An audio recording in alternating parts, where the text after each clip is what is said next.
John Wayne Gacy, Part 1. Chicago, 1972.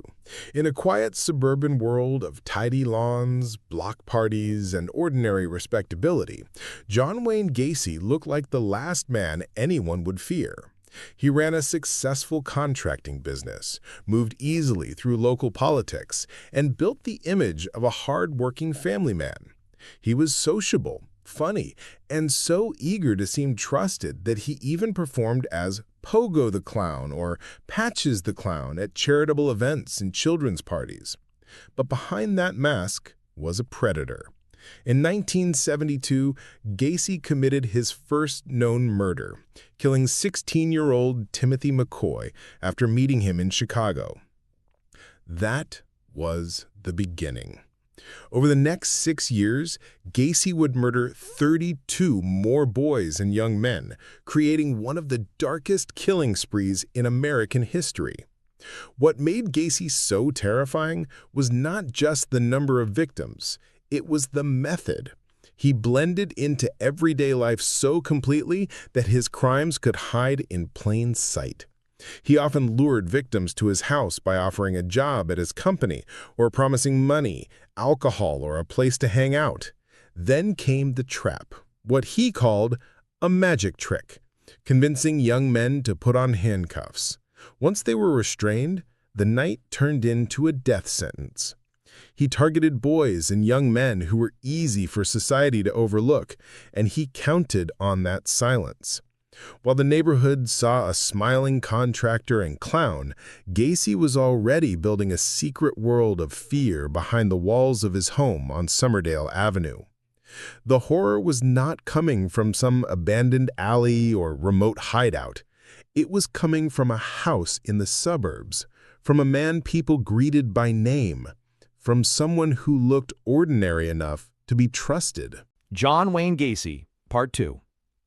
As the murders continued, Gacy's house became the center of a chilling, hidden cemetery. Most of his victims were buried in the crawl space beneath the home. Over time, the place began to give off an unsettled, foul odor.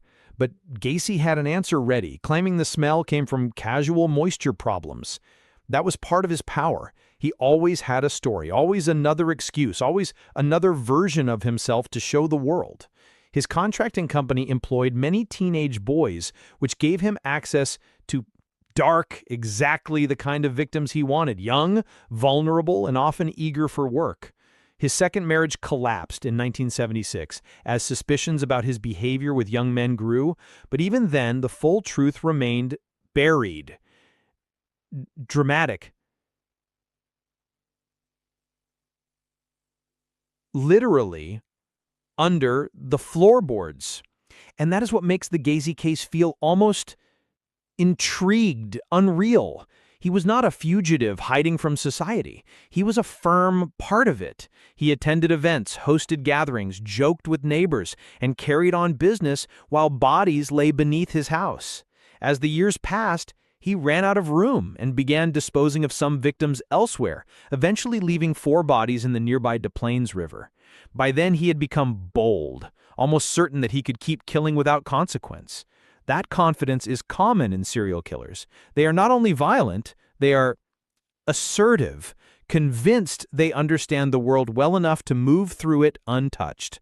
Gacy had built a double life so complete that the contrasting cheerful clown and the murderer could exist in the same man without the public seeing the crack between them.